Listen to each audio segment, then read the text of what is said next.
flex. I need a Nike bag, give me the check. I need the money and power, respect, but I promise I'm repping the O to the dead. Hey, oof, I told them out of my way. I don't got nothing to say. Now they can't run at my pace. Yeah, they know that we ain't the same. 402, we rap the game. I told them this ain't a game.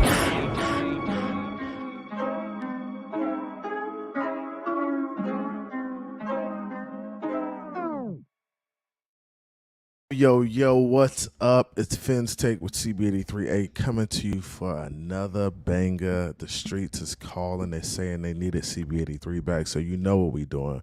We're bringing it to you for a Thanksgiving Eve show. You jive turkeys. What is going on? Shout out to everybody in the building. Shout out to the homie Mansa Chill, who was in here first. He says, LFG, let's freaking go. Let's crank it for the homie Mansa Chill. Let's get it popping in here. You already know how we do. Let's go. Yes, sir.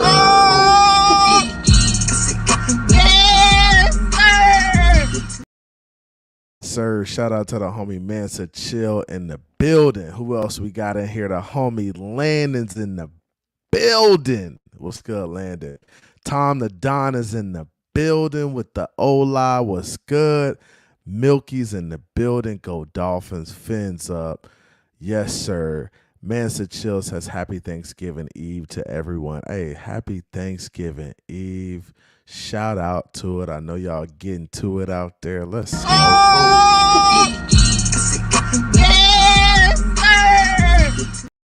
Yes, sir. Appreciate y'all coming through, man. We about to get this thing cracking right away, man. I got some of the homies pulling up. I got the homie Doc Brown in here. Hey, a lot to talk about. Hard Knocks. Man, defensive player of the week for Jalen Ramsey. Man, we got a lot to talk about. Hard Knocks was good. I liked what I saw. Day one, what's good with you? What's up? Fins up, CB83. What's good with you, day one? Pull up on your boy. Hit the like on your way in. Like, share, and subscribe. Join the Patreon. The Patreon's in. It will be in a link at some point. I just didn't have time to do that. But my man, so Milky says, can you pray for Landon? I will. Prayers up, Landon. I hope all is well, man. I hope you're feeling well. I don't know what's going on, but hey, definitely prayers up for Landon. Whatever you need, we got you. Tom the Don says, time to eat. Hey, my 42-17 prediction was only off because of dumb turnovers. Made me look bad. All good, bro. All good. Canes, I see you in the building. Shout out to the homie Canes. Hard Knocks was lit. It was litty. Speaking of Hard Knocks, let's go ahead and get the crew in here. Man, just a lot to touch on, man. Shout out to the homie Doc in the building. Doc, what's popping with you? What's good? How you feeling tonight? Hey, man, it's all good. It's Thanksgiving tomorrow and Black Friday, Dolphins Black Friday. Yeah, you know what I mean? First one ever. Ever. Hey, man, I got this brine on these two turkeys, letting them sit in the cooler. Okay. Making a little sweet chipotle mix to go in. Okay. Hey, them boys really excited. Hey, that's how you know them boys really excited about Thanksgiving. Hey, man, it take one to know one, right? You hear certain things, and it's like, okay. Hey, them holidays hit different. EM, my boy, what's good with you, man? Shit, chilling, man. Hey, you got them turkeys ready yet? What's good? Oh yeah. I ain't gonna put them out there till about midnight. So I'm smoking a big turkeys. Hey, speaking of turkeys, we got this jive turkey in the back right here. For sure. Hey, your boy got on his Dolphins gear. He ready tonight. He ready now. kind of turkey is he? Hey, just break it. Jive. Yeah, Break, hey, John. yeah, hey, that's all cute, but there's another new. Hey, Hey, there's another new right there, man. hey, You know your what I'm saying? boy. We got the Hey, For old school tonight. sure. your boy is We got the definitely old gonna school have a tonight. hat. He definitely gonna have a hat. Now I ain't. Hey, Luke definitely gonna have a fresh hat. It's Yeah, gonna yeah. be crispy. I like that. I like that. Yeah, it's from the flea market, but it's tight work Yeah. though. It's real. It's I tight know. work. It's Hey, tight the, work, Swap boy. just let meet. me the know. thrift Swap meet. store, the thrift Just, shop, the thrift just let shop. me know. Oh, Just let me know. Tra- Is this what we doing tonight? Just let me know. Just let me know. I bet. Tra- Bet. Traders That's what we Village. doing. Hey, wait. Hey, Traders my Village. bad. Hey, Hey, I The, apologize. It's the don't like get him swap Joe. meet. You going. right, The Hey, bro. I don't swap get meet. apologize. The don't I get swap him meet. going, Doc. apologize. Don't get him going, Doc. I Don't get him apologize. going. But Here, yeah, don't get him going. here we go. Yeah. Hey, I apologize. what's up with y'all boys, man? I gotta talk about the Hard Knocks a little bit, man. Did you all catch the episode? Hell yeah, bro. I've seen it twice already. Hey, so you weren't playing. So let's get some first thoughts. Like, what did you? I mean, what was one of the takeaways from the show that you got, EM? And everybody will give one takeaway that they got. What you think? Well, I came away. I told like me and Lou, we chopped it up late last night, and I said first thing I came away after watching it the first time, I said, bro, I love this fucking team. Pardon my language, gentlemen, but I love this goddamn team, bro. I mean, everything about it. The coaches, obviously the players. You know what I mean? They even got Dan Marino in a few clips last night, bro. It was just the presentation was phenomenal, bro. I can't wait till we get to the next episode and get a little further into the, into other episodes and whatnot. Because I want to see other characters, and I'm sure they're going to do that. But I can't wait to see who they zero in and who they highlight next. Obviously, Tua was in the first episode, which he should be. He's the face of the franchise. I know a lot of people that makes some people feel uncomfortable, Lewis. But he is the face. He's the current face of the franchise, and it was just all around a very good presentation, man. And I can't wait to episode 2, bro, for sure. Nice. Lou, what was your thoughts, man? Man, to give you a takeaway, I came away very impressed with McDaniel. Again, man, like there's a lot of egos on this football team, right? And just we've heard about the rumors before, but just seeing it again, getting kind of like a backstage access and viewing it, the way he talks, like again, we get the relationship between him and Tua, maybe him and Tyreek or whatever, but he's talking to a whole bunch of other guys, some undrafted guys, rookies, and just the way he handles the building, it looks like he has a real good command of not only the team, but in building in general from everybody. So for a second-year head coach, man, to see it up front and personal, everybody knows I'm a Brian Flores fan. I still am a Brian Flores fan, but I am glad that Mike McDaniel is our head coach because I just think he has a real good pulse of the football team. And we got to see that last night. Yeah, man, and that's something interesting, and we'll touch on that a little bit as we get into it. But Doc, what was your takeaway? What was your main takeaway? I think for me, one was just the nostalgia. Being a former football player, and then to, get an insight in that locker room and what's going on, and think about, my career and some of the characters that we had, because ultimately a team is about a cast of characters, right? Who ultimately come together for something better and bigger than themselves, right? And the teams that achieve something great, they know how to balance that. And I think Lewis, for the first time in his life, made a great point that Mike McDaniel seems so suited to deal with all of these different personalities, and his personality lends itself to that. And I found myself listening to him, being a principal at my school and trying to kind of glean in and see the things that he was doing as a leader, because that's what all of us in our own way are leaders of men, and to see him lead those men, man, and I'm really looking forward to seeing it, because different leaders have different styles. There's Patton and there's Washington and King and all of these different leaders, but his style is, to me, very unique in how he brings it all together for the good of the organization. And I think so. We all made some really, you guys all made some really good points, but I think Lou touched on it. He was like, you were a Brian Flores guy at one point, and I think what we're gonna realize is that this series is gonna probably make us fall in love with Mike McDaniel and the way he coaches and his style and everything about how he coaches the team, how he has a relationship with the guys. I think it's gonna be a lot of people even around the league just falling in love with who he is, his personality, and how he interacts with his guys. Well, right? let me kind of jump in here for me, right? The only thing that's gonna make me fall in love halfway with Mike McDaniel is the product on the field. It's a results based business. Of course. Listen, I'm just speaking for myself, but for me, you got to get it done on the field. It's all good and everything to see his interaction with how his approach to the team and the organization or whatnot. All that is cool, but no, we need the results on the field, bro. But Ian, I get that. But just imagine if he has the results on the field and he still can be the nice guy and still be the guy. Oh, for sure. Absolutely. That's gonna make him even more of a commodity than anything. I mean, just because he's basically transformed the franchise and not turned it upside down.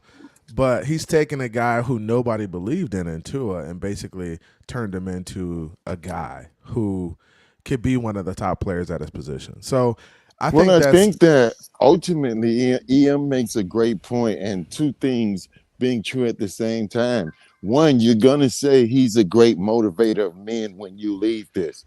And then two, the next thing, is he a great football coach? Because you can motivate men and empower them and get them to go and not be a great football coach. And those are two very separate things. True. It's awesome when you have, and I think that we have that, a motivator of men and a coach that wins championship. Jack Pardee was my head coach. He's a Hall of Famer. He won a national championship at the University of Houston with Andre Ware and that group.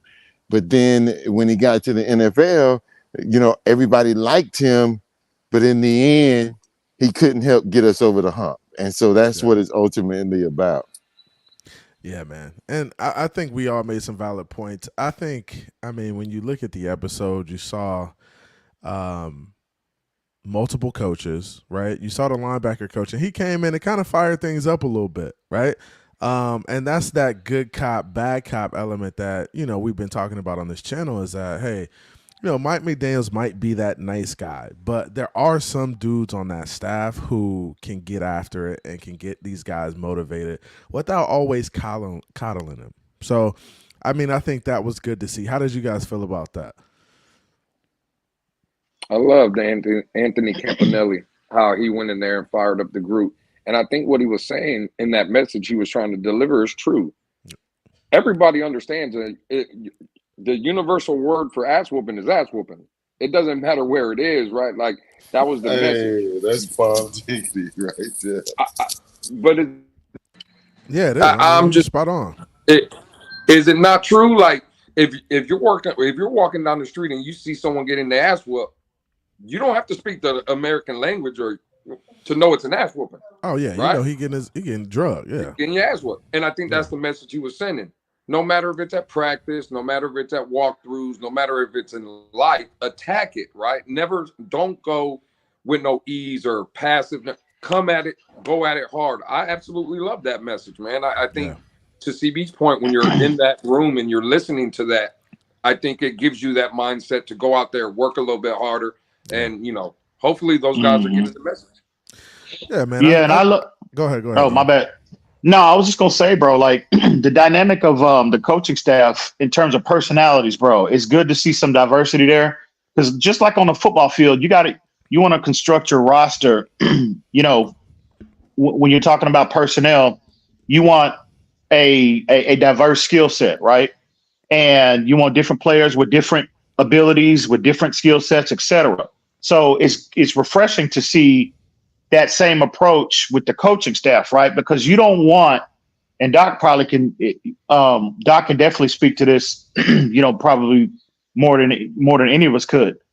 When you're talking about assembling a coaching staff, you want a little bit of everything. You want diversity as well, right? You don't want one coach and everybody else on the staff, in terms of personality wise, a reflection of him, right? You want similar traits, but you want diversity as well. So to see Mike McDaniel as more of the nice guy, the more of the, hey man, I'm the big brother, you can come talk to me, but then then you have a guy like a more aggressive, rah-rah type of guy like Campanella as well as Vic Fangio. So was refreshing to see from my perspective, because again, it's 53 men on this roster, right? And everybody's not the same.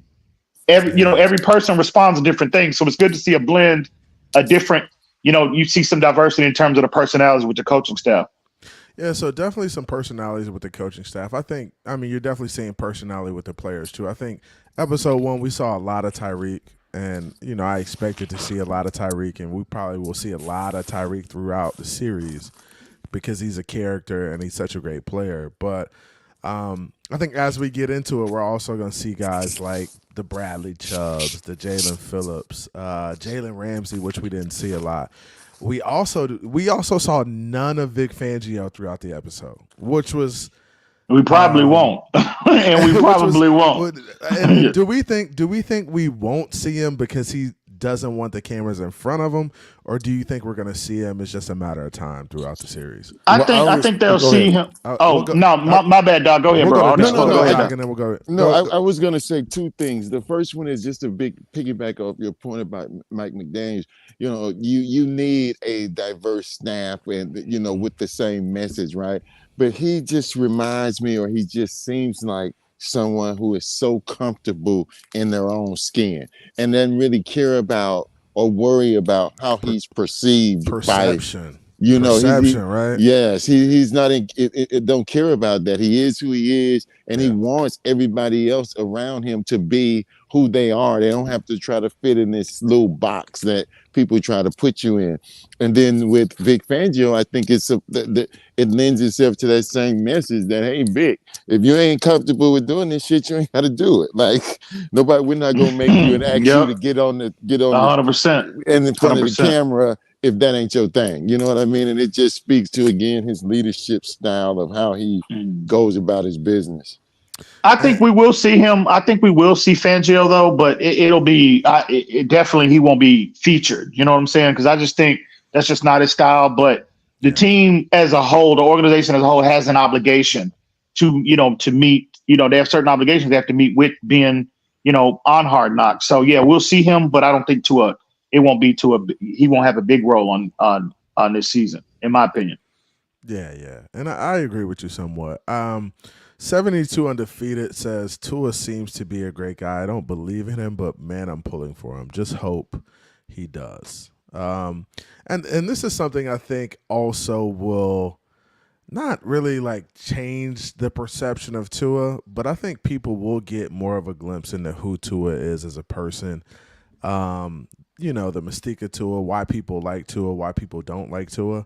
And I think some people who do watch this series will probably end up being more of a Tua supporter after watching it, after seeing how he interacts with McDaniel, after getting the up close and personal about who he is. Because honestly, Tua does come off as kind of private, right? He does come off as a private person who typically doesn't, talk about personal life, want cameras in his face. But in this instance, he really has no choice.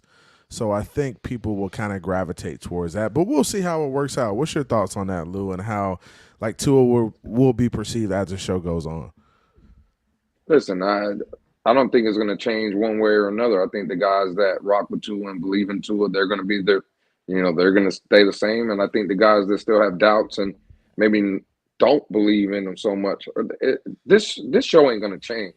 The only thing that's going to change is we're going to get to see if they collapse like they did last year or they take this and kind of run with it. We're just going to get that behind the scenes look.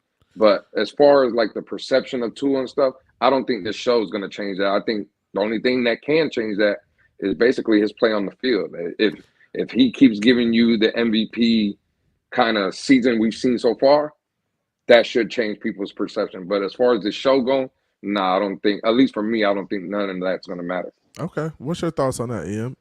Yeah, I I agree 100%. Yeah, I don't think this show Hard Knocks again. It's cool to see because it's our team.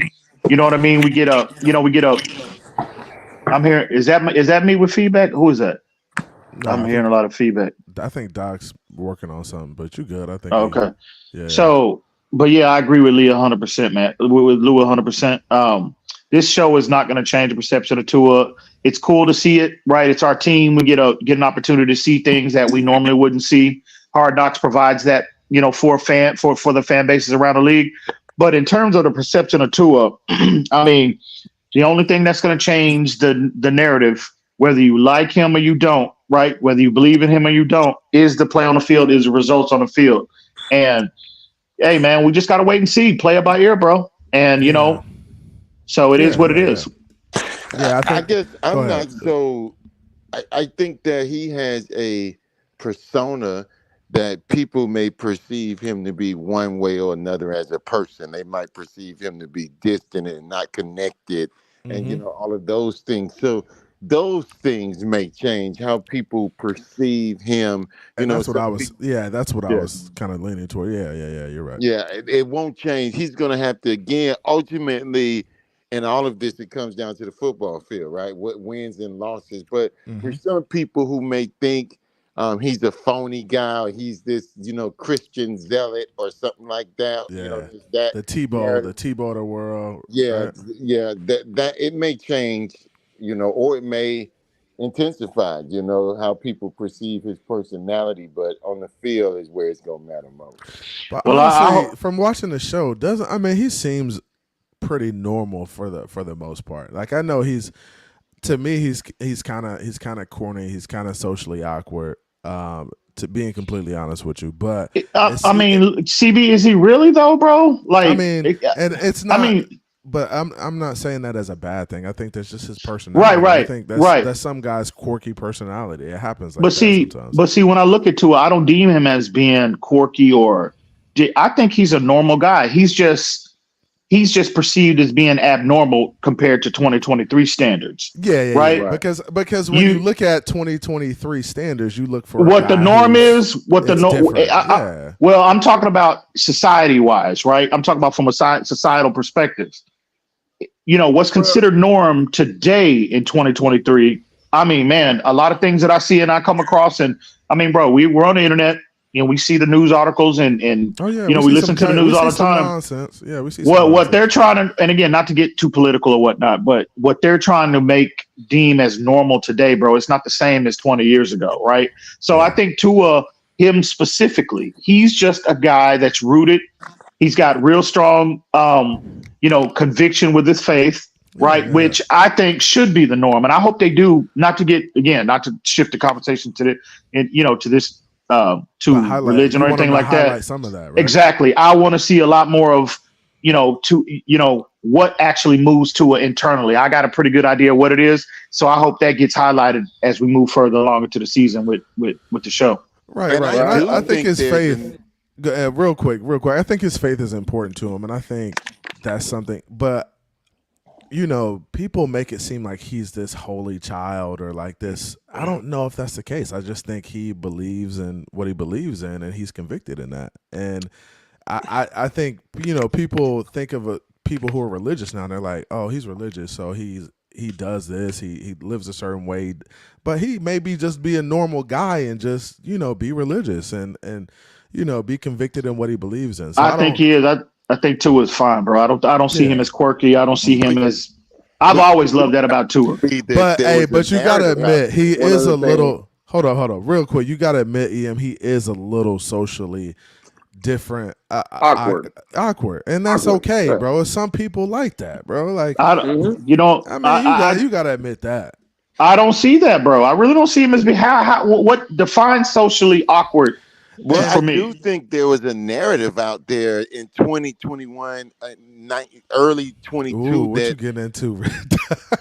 there was a narrative. That he What was was the gay. narrative? No, That he I'm not was. talking about that. No, He not talking I'm about not Whoa, even whoa, no, no, Yeah. I'm not talking about that at all. I don't know nothing about that. Hey, This is that my people first were time trying. hearing that. Doc.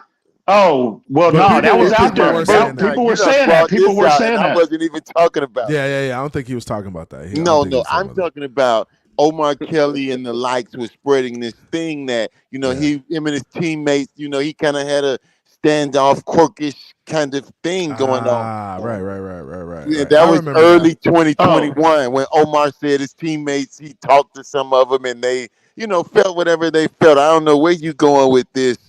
That thing that you just brought up, I wasn't going anywhere near that. oh, He said, "Hey, Chris my said, bad, hey, Doc. I yo, thought, hey, hey, my bad, hey, hey, Doc. yo." Doc, I thought you were going there. My No, bad. I've never heard Uh, that before. I've Yeah, never heard bro. yo. that Hey, before. that there was again. I didn't pay any attention to him, but but people were saying there that people were very saying strongly. that people. But see, I think we're the standoffish again, like with Tua, like the reports that came out that Tua, like he wasn't the most ideal fit for the locker room. I just think Tua, and there might be some truth to that, but I just think where I could potentially see if there was any friction or any issues, again, Tua is just not the typical 21, 22, 23-year old. He don't like to go out. Well, again, I don't live with Tua, so I can't 100% But confirm that. see, But according to the reports, right, he's not the yeah. type that likes to live a public lifestyle. He's not the type that likes to go out all the time like a lot of 21, 22-year-old guys does. And again, you get people from, within that locker room. I could see where that could be not a problem, but it would be, somewhat of an issue because he's the face of the franchise. And, you get guys on a team that are like, okay, they might gravitate to that style of, to that lifestyle a little more. And they want Tua to be a part of that. And I can imagine about the conversation that was had with Tua. Let's go hit the strip club, or let's go here, let's go there. And he's like, no, nah, bro, I don't do that. And I think that potentially could have rubbed some guys the wrong way. You know what I mean? Which sparked some of the awkward rumors. And you know what I mean? And I agree with that. But when I say like socially awkward, I'm not just saying like, he doesn't go out. I'm saying like, even, and I don't know, look, this is a good discussion to have because I don't know if this was the way he was with Brian Flores and now he's a certain way now, but it seems like honestly he's a lot more comfortable now than he was before, to be completely honest with you. Well, yeah, but well, absolutely, I do agree with that. And we didn't. First of all, like we didn't really get a glimpse of who Tua was in that first couple of years, and I feel like now we're kind of seeing him come out of his. I think shell that's just with growing up, though. I don't think that was a Brian Flores thing or a coaching thing or nothing like that. I just think the man is growing up. The man is starting to feel more comfortable. That's and that could be the case. Like you can grow tremendously when you have a kid, when you get married. Like those are life situations that really do change who you are as a man. Like listen, the one thing I think is a combination. My bad, Lou. Go ahead. I'm gonna go to Lou, and then I'll go. My bad, Lou. Go ahead. Well, because we got into religion and socially being awkward and stuff. One thing I did like about Tua, and this is now I'm trying to speak to all the people down there, right? Yeah. I'm gonna be honest. Oh, here goes Nene. Nene, bro, did I blame Flo? Turn up, Nene. Turn up, Nene. Nene, put your foot. Nene, put your foot on his goddamn neck. Hey, put your foot on his neck, Nene. Nene coming here screaming for Brian. I ain't even saying nothing. The one thing I would say for Tua, though, and CB, you kind of asked, would it change anybody's perspective? I did see something that it didn't change for me. This is when I say it, this is what I love about Tua. I've always loved this aspect, but we got to see it yesterday. And this is for the people that might not believe in him so much. Mm-hmm. You look at the numbers, right, from Oakland, 325, 2 touchdowns, 1 interception. That's when you just look at the numbers, right? It looks like a good game. Great game, right? Yeah. Watch the episode. What is Tua walking around the building? It's on me. Yeah. I got to be better. We got to be better. Him going to those defensive players saying, y'all want us this game. y'all carried us, right? I got to be better. Going up to multiple players, you've seen that.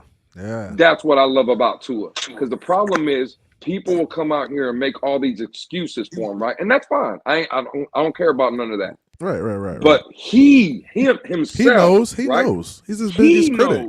He has that bigger expectation for himself. Yeah. And that's what I want my leader of this football team to have, right? Yeah. He knows he needs to be better to get to the ultimate goal. So that's what people should start understanding. There's always going to be lovers. There's going to be haters. But when you see that from a young man that's becoming the leader of a team, and he's realizing stats, numbers, everything good, but my expectation is to play better on the field. Me personally, I don't know how you guys feel, but just hearing that, bro, it left me was like, you know what? Tua is that guy. Tua expects more from himself. And am I wrong, CB? Like, no, I mean, I think you're spot on because honestly, I'm gonna go to you right after this, but I think you're spot on in that. But Tua's always said this, that he's his biggest critic. Like, I agree. He's more critical of himself than anybody, whether it's Mike McDaniel, whether it's Frank Smith, whoever it is. I think he's the most critical of them all. So I think he's very aware of how he played and how he can execute. It's just a matter of saying, hey, I got to be better, and we got to sharpen it up so we can be better next game. Go ahead. And I would I'm going to go EM, and then I'm going to you, Doc. EM first. Go ahead. But yeah, absolutely. I definitely agree with that. But Tua's always been that way, right? Even going back to Alabama, he's always been very, critical of himself when he doesn't meet his own standard. Right. See it though, EM. Now you get to see that.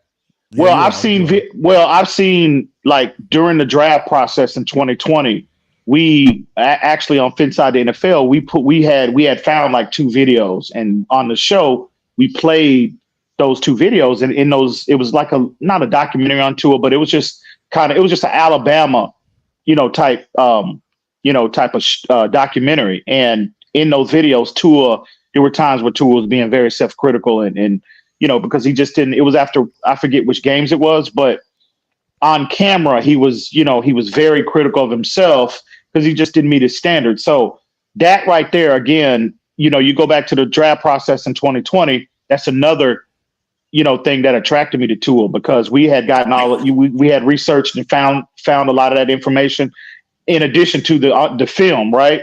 So Tua, to my point is, Tua has always been that. But to your point about us seeing that as a Miami Dolphin, yeah, it was extremely refreshing to see. So, but that's ingrained into his DNA as a player. I would agree. I agree. Well, go ahead, Doc. I would say that, there's this age-old philosophical question: are leaders born or made? And I tend to think that they're both, right? You have these leadership characteristics, but then you have to grow into them and grow yourself and get to know who you are, et cetera, et cetera. And I think that we've watched Tua go through this. He is certainly not the same person that he was in 19 and 20, right? He's a total different guy. And you can see that he's leading the team in different ways now. So I think that he's a natural born leader, but now he has more in his toolbox, more skills that he's learned along the way, particularly dealing with a leader like Mike McDaniel. I'm sure he's taken a lot of his leadership skills and tried to apply them in his own situation. Yeah. I think 100%. I think you guys are spot on. So, in terms of Tua, I think you'll see him throughout the show kind of grow and just his play continue to elevate. I think he's going to be critical of himself and take ownership for, bad play. I think that's just who he is as a person. And I don't know. I hope we get to see a little bit of Tua and his family interaction. That's something we really haven't seen. So that would be cool to see. Interaction with him between his family and that dynamic, even his father and mother. Well, you seen Gallo on the field, but listen, the way Tua seems, even in that press conference, he said he wasn't going to watch Hard Knocks. I don't think you're going to see, like, if you're thinking baby, maybe wife, stuff like that at home. I don't think you're going to see that. I think but Tua, I feel like, and I don't blame him. And maybe I don't blame him. Look, I don't blame him one bit.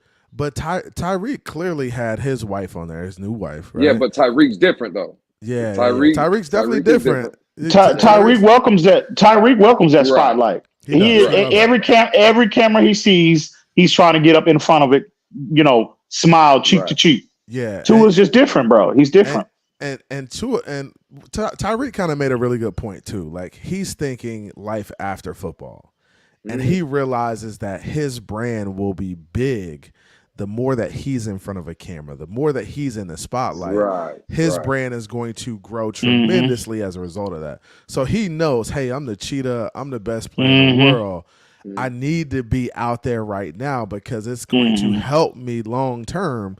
And I think Tua's just not in that state of mind. I think Tua's just like, yo, I'm going to just do me, get my contracts, make my money, and be done with the NFL and ride off into the sunset. I think Tyreek's thinking business mogul, like doing a bunch of different stuff. So that's the difference between the two, though. And both of those approaches are perfectly fine, bro. It's all about doing you, who you are as a person.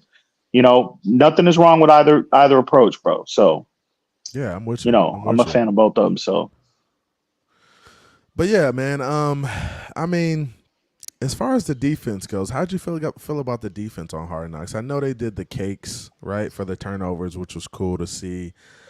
We really didn't see a lot of the defense like that. Do you think we see more defense-heavy episodes as we go on? I think this was more of an offensive-heavy episode, but I think we do kind of see the defense crank up a little bit as the show goes on. Yeah, I think you definitely see Ramsey, especially coming off the 2-interception game against the Raiders. Yeah. I think they do a little spotlight on him. And again, a guy like, when you watch these shows, like what you were just asking about, maybe if you see Tua's personal life, I think the guy you look out for, especially on the defensive side of the ball, is Christian Wilkins. Yeah, that's true. See Wilkins, you know what I'm saying? He looks like a guy that he would be great in front of the camera and kind of get that outside life perspective on Christian Wilkins. So if you're asking about the defense, I would say Ramsey and Christian Wilkins for me is probably what you're going to see highlighted. Wilkins probably gonna have a whole segment, a whole show dedicated to him, bro. Yeah, you saw bro dancing in the locker room after the game. He all about putting on the show. He all about that's his personality, larger than life type personality, bro. I can't wait to because I've really never really got an opportunity to really observe Christian Wilkins, kind of off the field and see really what his personality is like. So definitely when Hard Knocks started, I said, well, he was definitely one of those players that I said, man, I can't wait to really get a look at, get a better. Now you ain't gonna see him next year. Here we go. I would say this to Lewis' point.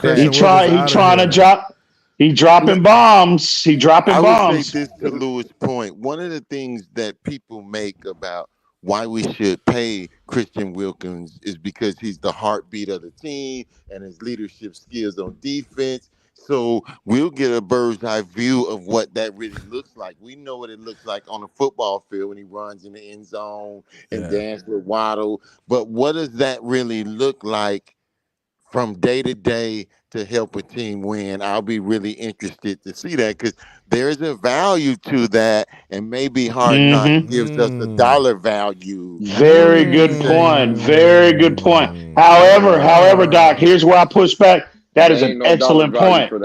Hey, that is an excellent point. But listen, hey, Dr. Brown, bro. Hey, people. I don't know who that is, but yeah, a lot of people that are pro Christian, that are pro Christian Wilkins that really want the Dolphins to really sign him long term. They always throw that narrative about him being the heartbeat of the team. No, can we really confirm that? I don't think he's the heartbeat. He's one of them. But he's not the heartbeat of this team. I think he's one of them. I think so. Yeah, for sure. So in terms of the all of that is important. Inspirational leader, emotional leader, vocal leader, etc. All of that is important, and there is value to your point, Doc. But at the end of the day, man, in terms of Christian Wilkins specifically, it's the number that he's looking to get, right? And it's just where we are as a team. again, we all know the laundry list of players that are coming up either this year, the next year, or the year after, right? That need to be compensated based off their performance. And I just feel like you pay Christian Wilkins what he's looking for, that's going to significantly hinder you locking and extending a lot of these, quote unquote, more important guys that you can make a case for that are more important to the overall team than just one guy, than just Christian Wilkins. So that's where I'm at. I've been consistent. Now, I agree with you there, right? And I think a lot of these defensive leaders that we had have kind of been humbled by guys like Ramsey who've came in and kind of made the plays to show that they're the leaders, right? It's one thing to come in and say you're a leader and be a leader, right?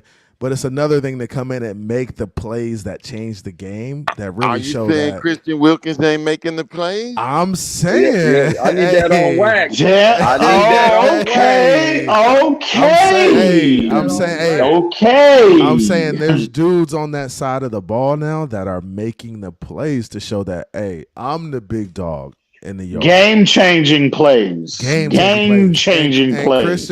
Christian Wilkins ain't there. He's just not there. Now, if you're looking at Bradley Chubb and you're looking at Jalen Ramsey, like them dudes is making plays right now, right? Well, wrecking games. They wrecking games.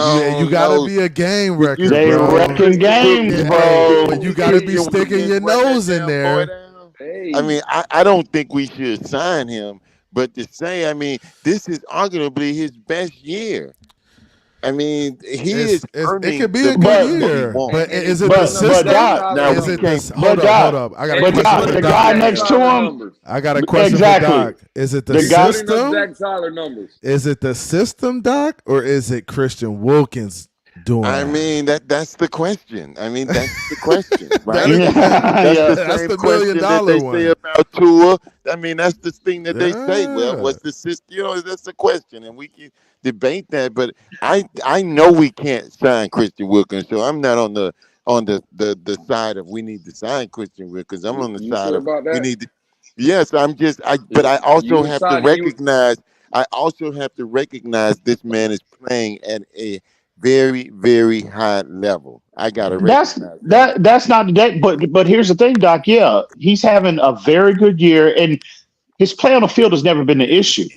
Again, it's all about the number, because when you talk about years and statistics, the guy next to him, right, his running mate that they signed for $12 million a year, bro, for 12 million is giving you the same level of production. But he's always had the same level of production. That's the crazy exactly. thing. They've always been absolutely. So they've always been neck and neck. That's one of the biggest issues I've had with our fan base, because they're like, they want to sign Christian Wilkins, but I'm like, bro, if you're talking about numbers, if you're going primarily off numbers, the guy right next to him has been very comparable to him, and he's signing for $10 million less. That's the issue. It's different. Crazy, man. And that's why you may have to go in the draft or go in free agency and find a guy. If he's not willing to accept a contract comparable to what they gave Zach Seiler, bro, I just think it's time to move on. I don't really, to be honest with you, I think the decision has already been made. I've said this privately. I think that decision. When bombs tonight, huh? When they went sauces, sauces. No. I think. Listen. Yeah. I think. Hey, you listen. Know something I don't know, bro? Did you hear? No, I don't know anything. No, I don't know nothing. I am just saying, in my own personal opinion, right? I think, like, I heard the somebody was saying about like the approach the Dolphins took to both players, that they wanted to bring them both back. And I do think initially that was the play. But when Christian Wilkins, when he went and he was asking for that astronomical number, I think the Dolphins quickly pivoted away and they said, well, look, listen, Zyler's willing to play ball. We can get him at our price. I think once they signed him, and the fact that Christian Wilkins is not willing to really, come closer to the Dolphins number, I think the decision was made once they signed Zyler that, we're just not going to be able to afford both of them, bro.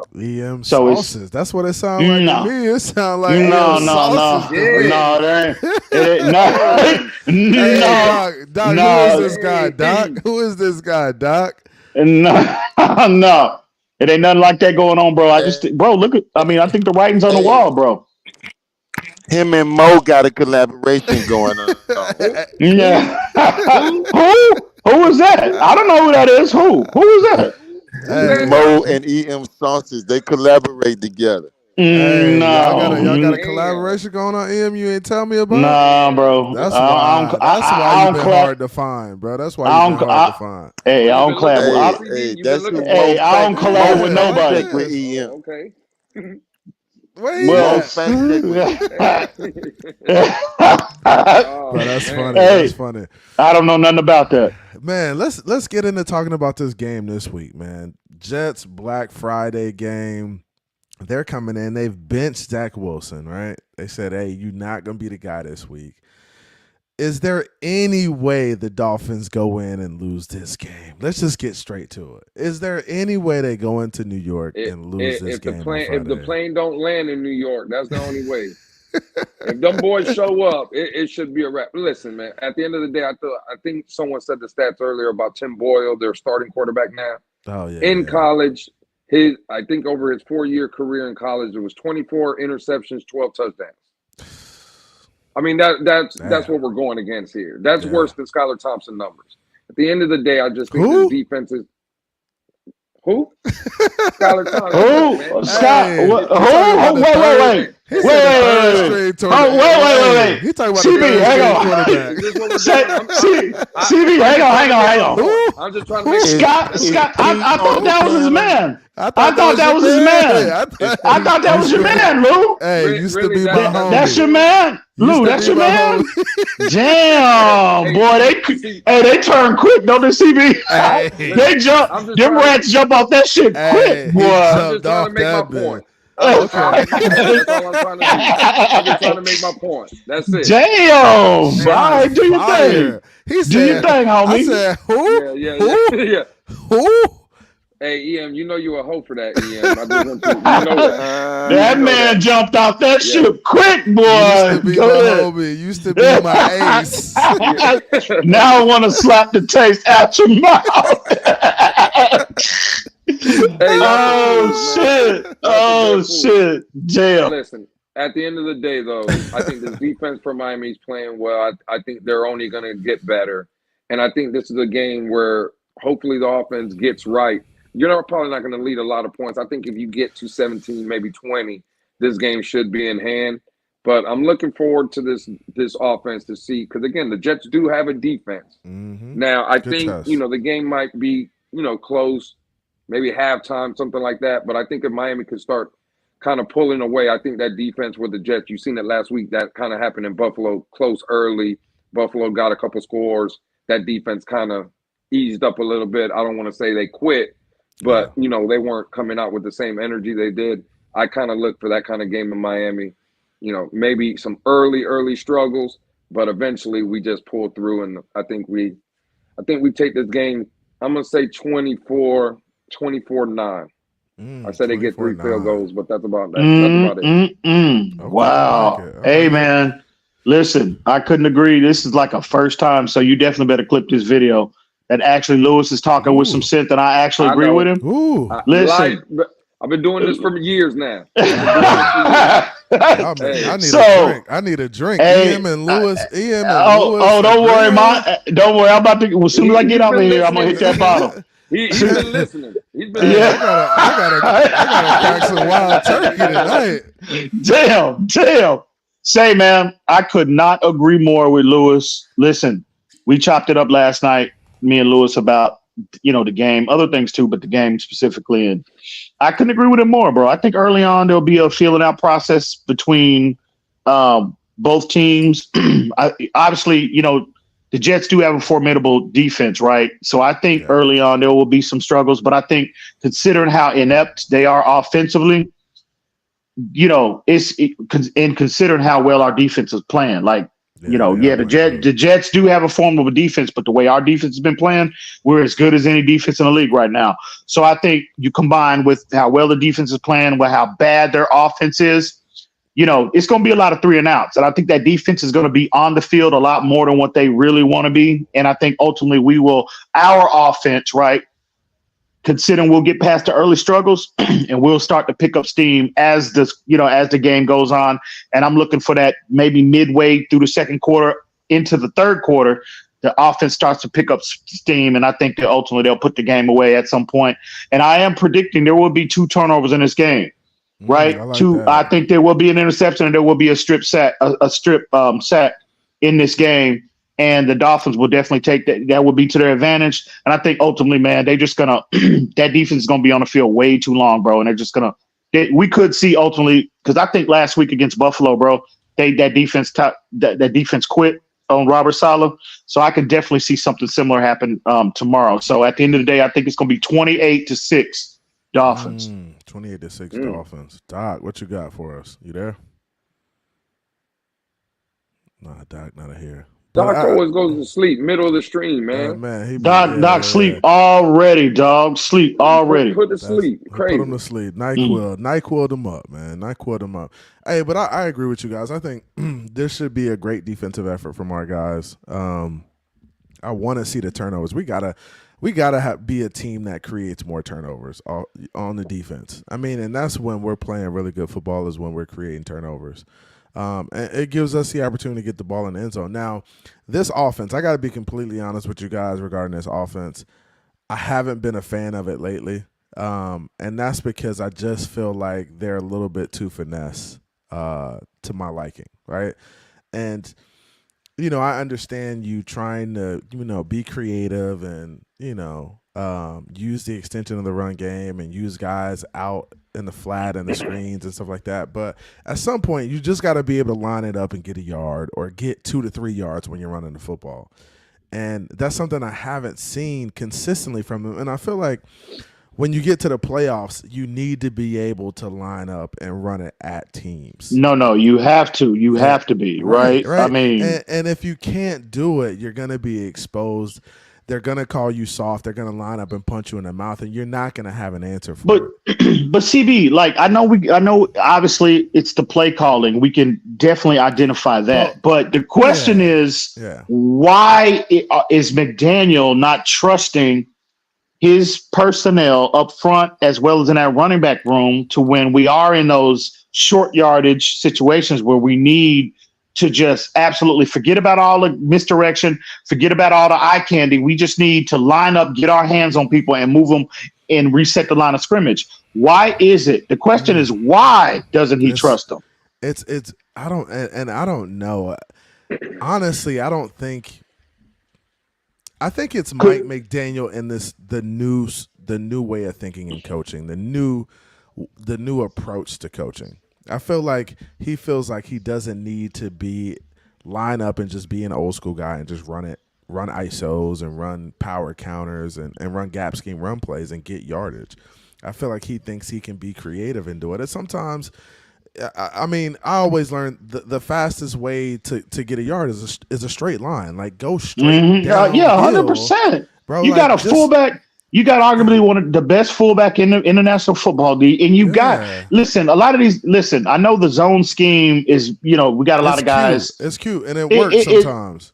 It works. There's a place for it in the league, but bro, you gotta be able to run north and south, right? You got to be able to consistently do that, man. And again, we all can identify and we all know that it's his play calling, but there's major trust issues with him and his personnel in those type situations. The question is, what has scared Mike McDaniel, frightened him to the point where he just has those level of trust issues with his personnel in those type situations? Now, right? Like, is it the running back position or the guys that we have in the room?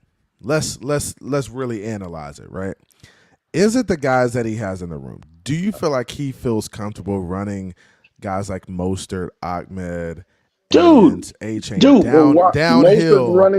Mostert's running harder than anybody in the league. Anybody in the league, bro. And I'm not saying he doesn't, but I'm saying, do you think he wants to bang him up in there and risk him getting hurt? Do you think that's a thought process for him? Well, that can't be a thought process. Exactly. That can't be the thought. If you're telling me you're scared to run a guy because he's going to get hurt, then what are we doing here? Like that can't be your thought process when you're coaching, though, CB. And you would think that's not right. You would think that's not the case. You would think, hey, if he gets hurt, it's next man up. But if your next man up is Ahmed, and you don't feel, I get it, and you lose your entire. But see, game, you can't can't coach like that. You can't coach like that, CB. That is a dangerous way to coach. And I agree with you, but I'm just saying. And I was an advocate for getting the running back in here because I knew, hey, A-Chain and all these guys alone aren't enough because they kind of all have a similar skill set. You don't have a guy like Chris Brooks or like Dalvin Cook or Jonathan Taylor who could get downhill right away. No, I think Mostert. No, bro, I gotta offer a lot of pushback on that, CB. Listen. No, Mostert has quick. He can do it, bro. Mostert, he can't do it. Mostert has transitioned away from that scat back label that plagued him for the duration of his career. He is a complete back now. Look at how when he hits that hole, he's the most decisive. Now, in terms of the vision, I think him and Ahmed are very similar. But in terms of when you need a yard and when the play call is to go north and south, there is no hesitation when he is getting that A and B gap, bro. Like none. And then when there is contact, bro, he is absolutely trucking people. No, man. It's again. I think Raheem Mostert is well equipped at this stage of his career to be that guy. I just don't know why. I would agree, and EM. Now let me ask you guys on the panel a question. Last week, Raheem Mostert 22 carries, right? The most in his career in the regular season game. He had 29 in San Francisco in the playoff game. Now on a short week, given his age, Ahmed is now on IR.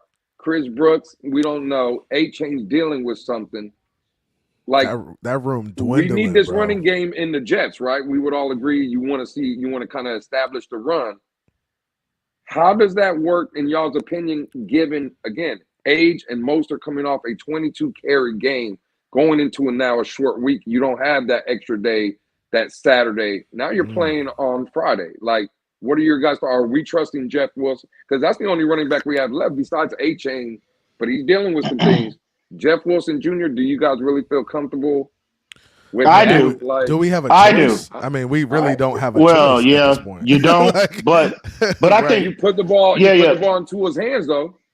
No, I'm not doing that. Listen. I see what you're saying. Look, but this is my thing about that. Like, you can't just drop back and throw the ball 40, 50 times because I don't think that's the right approach. I think you still got to be somewhat balanced to run the ball, and it's got to be a next man up approach. And Jeff Wilson's got to find a way. I mean, bro, you should be hungry at this point. You should be hungry. It's a primetime game. Somebody needs to emerge from this running back room and say, hey, I'm going to take over this game, and we're going to ride. We're going to ride you. And he's had moments in the league, bro. Let's not act like Jeff Wilson is a scrub, bro. No, I'm not saying you are, Lou. I'm just saying in terms of the level of comfort, right, with Jeff Wilson. Right. For me personally, yeah, I have a high level of comfort with him. If given the opportunity, he would be, bro, he's more than well equipped to kind of spell Mostert and be that second guy to him and let them two play off each other, bro. He's fine. He just needed. He'll get his opportunity. Are we saying A-Chain ain't playing? Do you bring A-Chain back though this week? So supposedly A-Chain can go, and Mike McDaniel said, "Hey, this isn't a situation where if he comes back, this injury can get worse." He said it's not a situation. Do you play him on Friday? I'm playing. We don't have the luxury. Look, at this point, we don't have the luxury to just sit out guys. Guys. Every game is important. Listen, I'm going to take the approach they took with Connor Williams 2 weeks ago. Yeah, he was good to go. He dressed out, right? But they had him in bubble wrap, and the only way he was going to see time on the field that particular game, unless something catastrophic happened, an injury or Liam Eichenberg was just absolutely dog shit. And I think that would be the approach with A-Chan this week. No, I think you're fine with Mostert, Jeff Wilson. Mostert, Jeff Wilson aren't looking good, then you put him in there. That's what you're saying. Exactly. That's that's the only way he sees time on Friday if it's me. Yeah, I mean, I think you got to get I think you got to get the kid back into a rhythm too. I mean, he's been out for a while. I think you want to kind of get him going down the stretch. This is the back half of the season.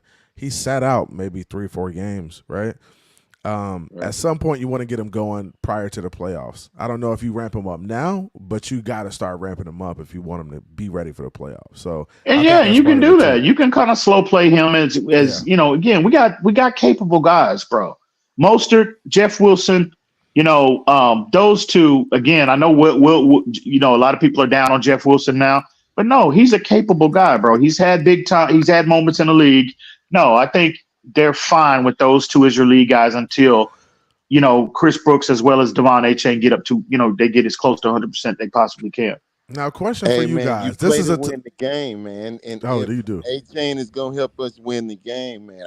I think you start out with Mostert, but you got to get that guy some plays, man. I mean, what is this, week number 6 that he's been out?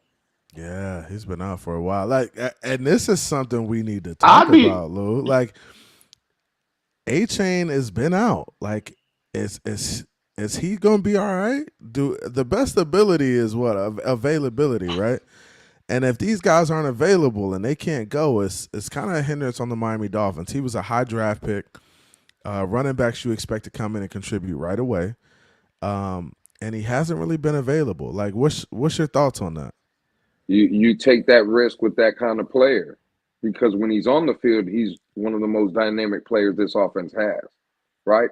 You could argue that if Tyreek wasn't on the field, even with Waddle being on the field, I would say Devin Achane is more dynamic, I would say, than even Jalen Waddle, right? Like, so you're going to take – I'm with EM here. I would slow play him, make sure he's right, because what we've seen – just in that limited role, and I get it, CB, I'm with you. It's a concern that 3-4 games in, he already went down. I get it. But I think an organization, when you have that kind of player, that kind of athlete with that skill set, I think you're a little bit more lenient to give that guy a little time, right? Because if you can get this kid healthy, and again, let's just be honest, I think the offensive line not being healthy, I think that has a lot to do with it as well. But, I think you can get by without Achane especially against the Jets. You got the Commanders coming up. Mm-hmm. You got Tennessee coming up. I would say, now I'm with you. You do got to get them in the game, but you don't have to give them 15, 20 carries to get them in the game. Build them up, because what you really need them for is Baltimore, Dallas, Buffalo, end of the game. Yeah, what I'm saying? Down the stretch, going into the playoffs. So I'm kind of with EM there. And again, that hurts my heart every time I have to say, I agree with EM. Those words right there, I can't stand saying them. But nah, I'm with them. I'm with them there. I think, again, if you want to give them maybe a couple screen passes here, get them out in the flat, maybe a couple runs here and there. But nah, bro, I'm not looking to feature him. I think that's what I think Miami tried to do against the Raiders. You seen from the jump, they put him out there.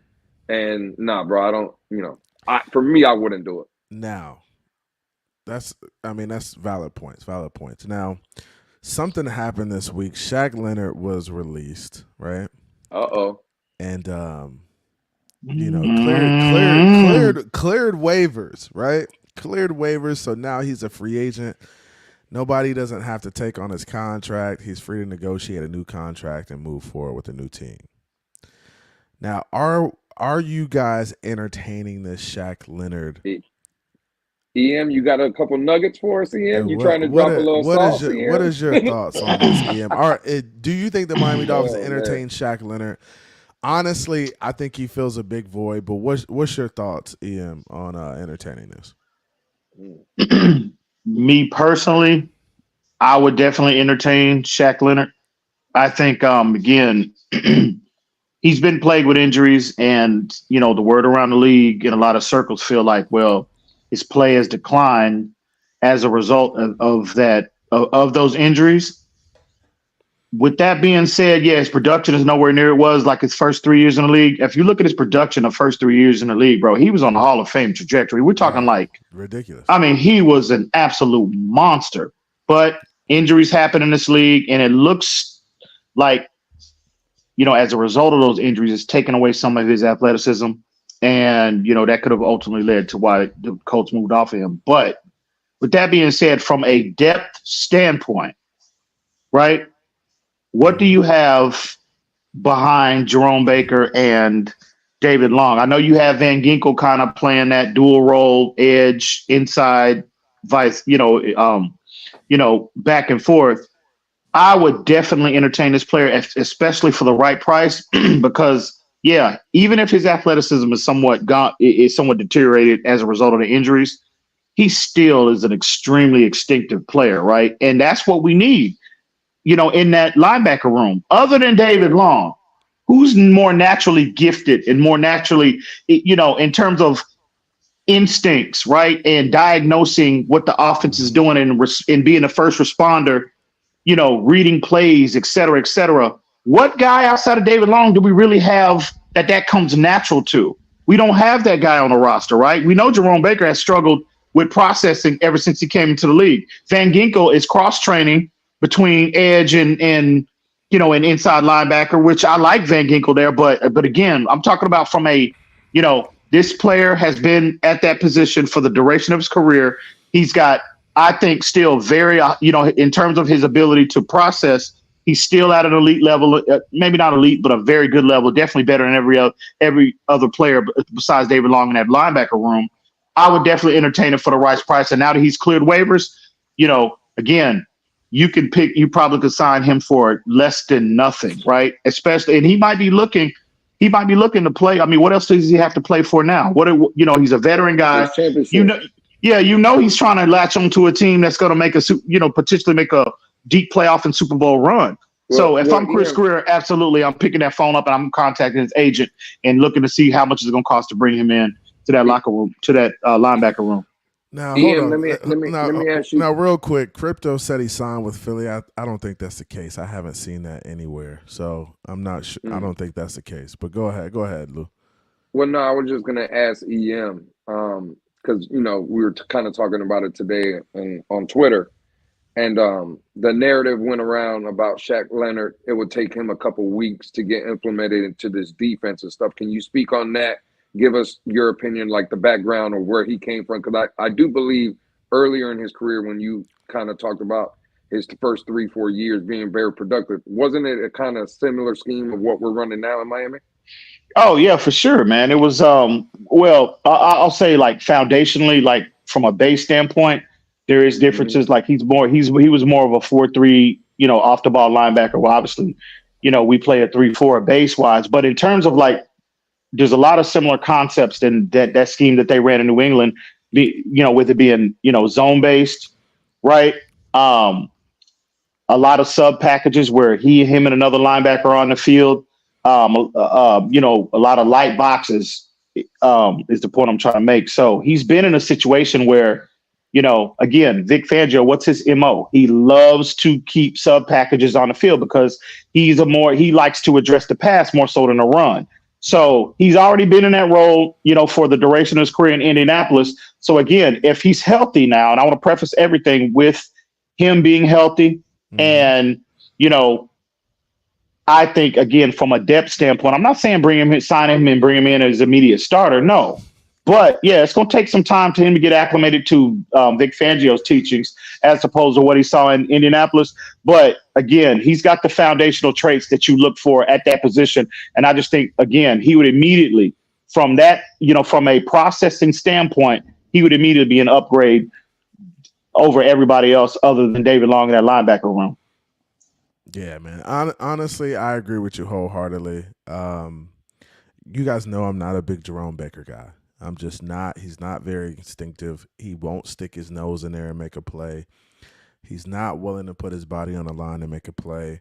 Shaq Leonard has done it and done it at a high level for a very long time in the NFL. I understand that his body may be wearing down, but he's still got that vet savviness that we would be able to use down the stretch versus really good football teams. Like diagnosing and being able to stick his nose in there and make a play. Even if he's at 75%, I think he's still better than what we have at the position. So that's just my thoughts on it. I think we should entertain it. Do the Miami Dolphins, call them in and see? I think they do. I think Vic Fangio knows that, hey, Jerome Baker is a good player, but I think he's more of a package guy. Like you said, I think Jerome Baker is a blitzer, a third down guy you bring in for blitz slash dropping back into pass coverage. I think Shaq Leonard is that guy you could play on first, second, third down, or move him out on third down and bring a guy like Jerome Baker in. Like I think Well, that would CB, be a let play. me ask you this, CB, because when EM was talking about it, he said, "Who do you have behind David Long and Jerome Baker?" And now you're making it seem like if you bring in Shaq Leonard, you would put him over Jerome Baker. Are Oh, you talking about? hell yeah. So you're sending Jerome Baker to the bench if let's say a possible move was made. Yeah. He's gonna be on the bench on the first and second down, and Jerome Baker will get some plays. He'll come in on some packages. He maybe come in on nickel down or dime downs or stuff like that. But yeah, I mean, to be completely honest with you, I think we don't miss Jerome Baker if a guy like Shaq Leonard gets on the roster. Listen, but he has the green dot. He's the one that calls the defense on the field, CB. Like they have to have some kind of trust in Jerome Baker. So I think I think that green dot thing is overrated. And honestly, the defense, when it comes to calling the defense, I think the secondary guys get their stuff, and then the linebacker, kind of dictates what's going on in the box. He'll give them the call from the box. But I think that's easy. I think you could put that green dot on a guy like David Long and just say, hey, we're going to give David Long the call. He calls it out for these guys.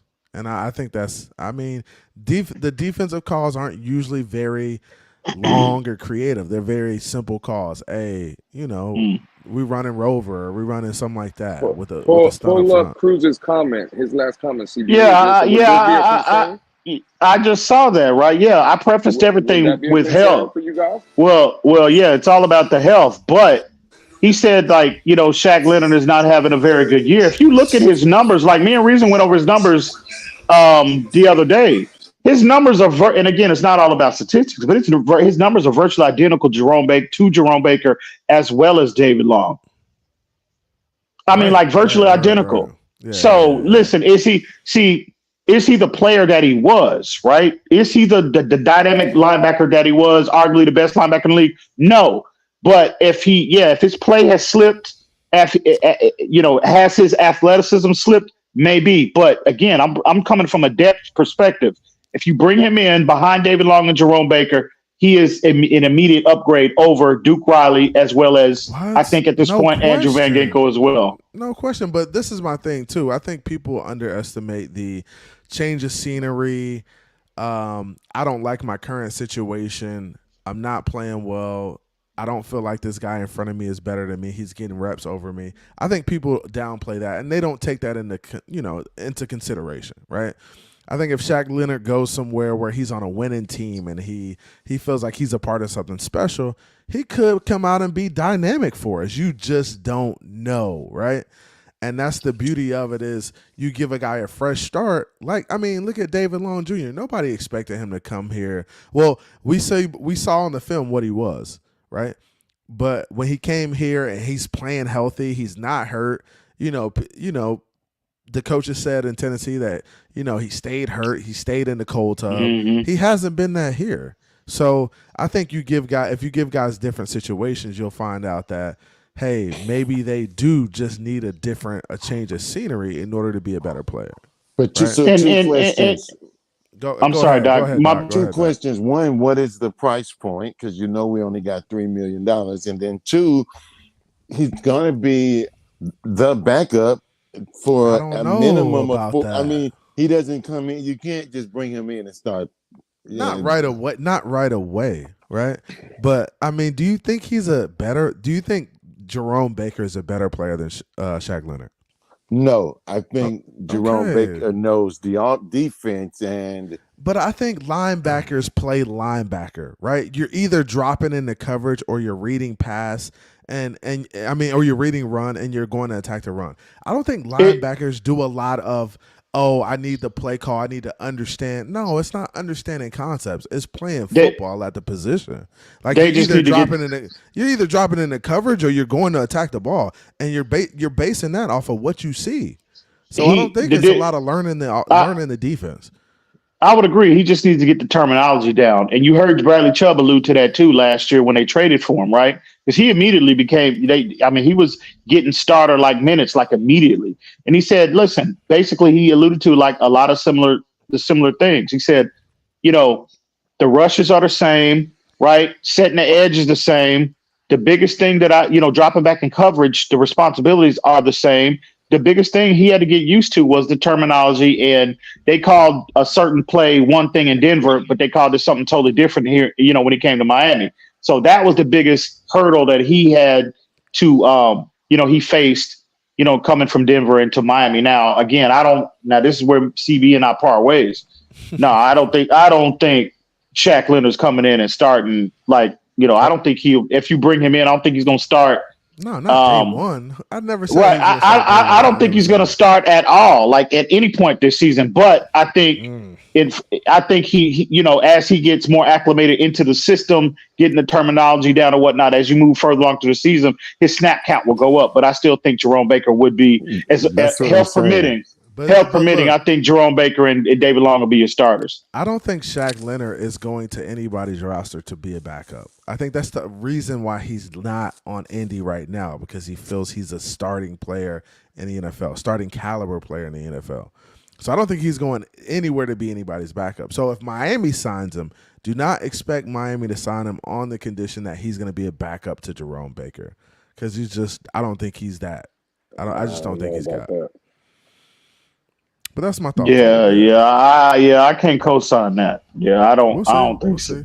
We'll see. But definitely, I think we're all in agreement that the Dolphins should at least take a flyer on him. Are we not? Oh yeah. Can we agree on everybody? Doc, you too as well. Oh, without question. Okay. It's just how they're gonna play him, because he was upset about the way he was being used in Indy, and I don't know how much different it will be, at least for the foreseeable future in Miami. There might come a time when he takes Baker's job, but that's going to be 4-5 weeks, down the road. How bad is Jerome Baker, though? Because I know me and Ian have had conversations, right? Again, he's still young, 26 years old.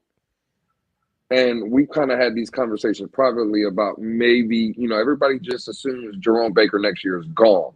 And I'm not saying that I'm not with that as well.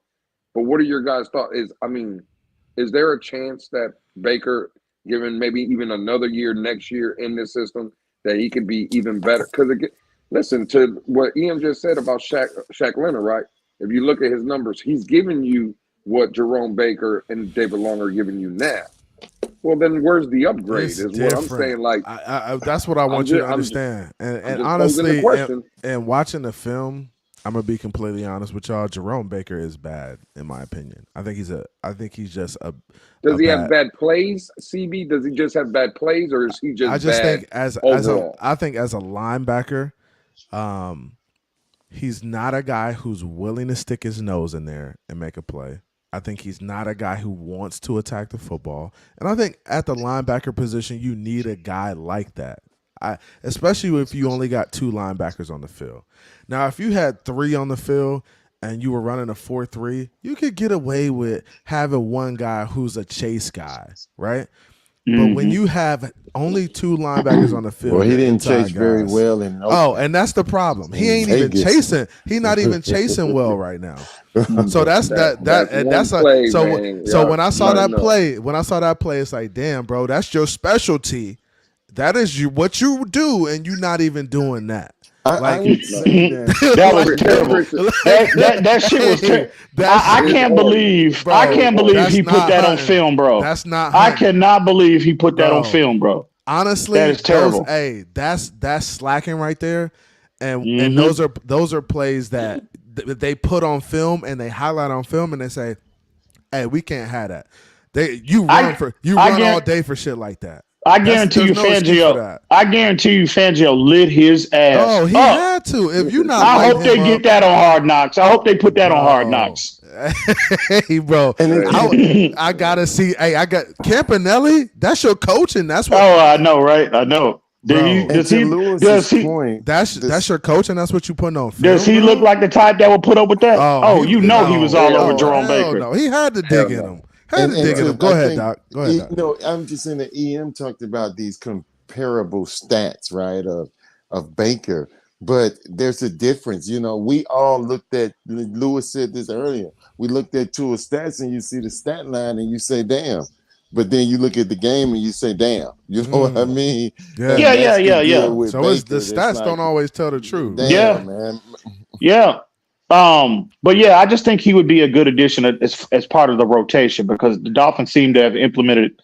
They got a nice rotation of guys. You know what I mean? Baker, Long, Riley, as well as Andrew Van Ginkel. So I just think again he would be his skill set even at this stage of his career, considering the injury history. And again, everything is dependent on his health. If he's healthy enough to be out on the field, I just think he's got a lot of those traits that you like, natural traits, foundational traits from a linebacker position that you want, and that we're lacking other than David Long. I think he would be a very good addition if Chris Greer is able to sign him at some point. But we'll see how that shakes out.